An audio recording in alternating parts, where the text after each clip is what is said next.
Hello everyone, I'm Dr. Mark Opler, speaking to you here from ECNP 2018 here in Barcelona. Delighted to be here. I and my colleagues have just finished giving what I think was a fantastic symposium, and I'm going to speak to you just a little bit more about my subject, goal attainment scaling. So let me begin at the beginning.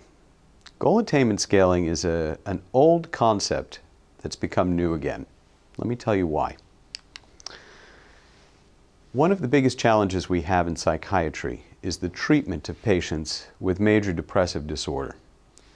Patients with major depressive disorder, even when treated with the most optimized treatments available, only achieve what we consider success or remission in about 20 to 30% of cases. We need to do better as a profession and as a society. The other challenge we have is that the treatments that we have available today don't target all of the symptoms that patients struggle with. While we may be increasingly better at treating their symptoms of depressed mood, their symptoms of anxiety, we struggle still to help them recover those parts of their lives that they've lost during the course of their illness. One of the movements that's been very helpful in refocusing psychiatry is that of patient-centered care, putting the patient's needs and objectives at the center of their treatment plan. In order to do this, clinicians, health management organizations, everyone involved in the process needs to become more involved in shared decision-making, giving every person, including the patient, a voice in the treatment process. This is further complicated by the fact that depression is a complicated disorder. No two patients with depression are the same.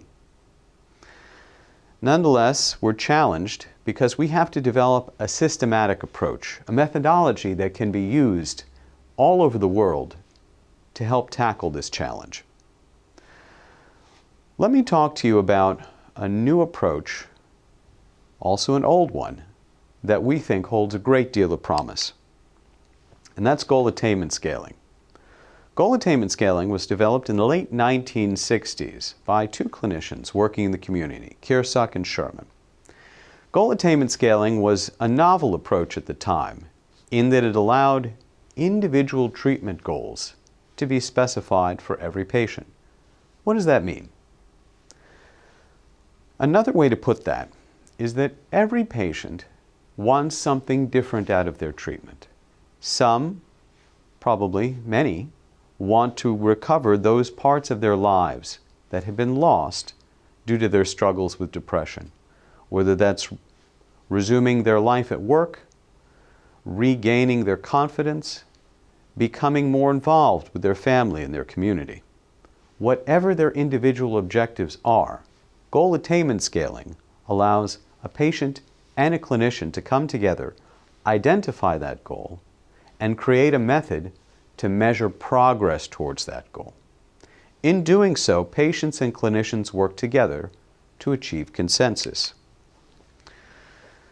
Goal attainment scaling actually allows the patient and the clinician together not simply to identify the goal or objective, but to measure the degree of progress towards that objective.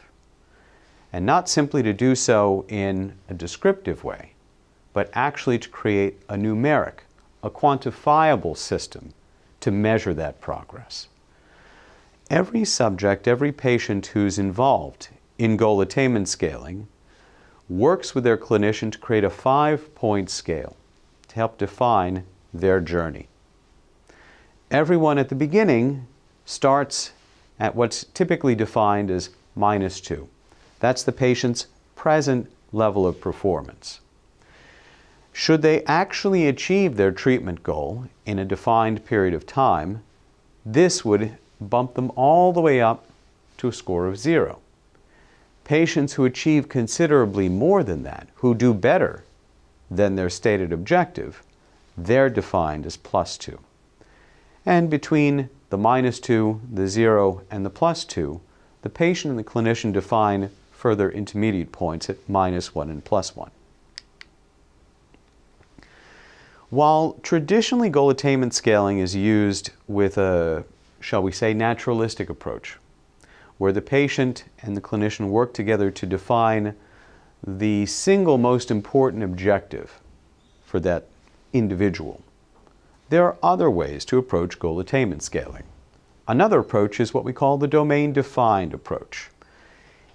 Using this method, clinicians will present patients with a list of different target areas, different clusters of symptoms, different challenges, different problems that can be used to help define the patient's goals, whether those be principally psychological, involving depression and anxiety, perhaps they involve motivation, emotional states such as low self-esteem. Perhaps it's more of a focus on physical and functional aspects of the patient's life, such as their energy level, control of their weight. Another option that's increasingly interesting for patients is that of cognition, their ability to focus, to remember and recall critical information. All of these are options in the domain-defined approach. Recent studies that have been conducted on the use of goal attainment scaling in major depressive disorder actually give us a great deal, not just of data, but also of hope. Specific goals highlight different areas that clinicians might not immediately identify, but are clearly of importance to patients. For example, increasing their ability to engage socially, improving their relationships with other people, becoming less isolated, more engaged. The results of these early studies are telling us a great deal about how goal attainment scaling may work in a larger population of patients with depression. Goal attainment scaling, again, requires that the clinician work with the patient and use a guided methodology with structure and with rules to achieve a measurable and reliable outcome. The study that I was referring to before actually had patients first set a naturalistic goal, their chief complaint, the thing they most wanted. Then they were also asked to choose 2 domain-defined goals in the course of the study. Their progress over time was evaluated first at 6 weeks and then finally at the end of the study at 12 weeks. The goal attainment scaling approach used here required that goals be SMART.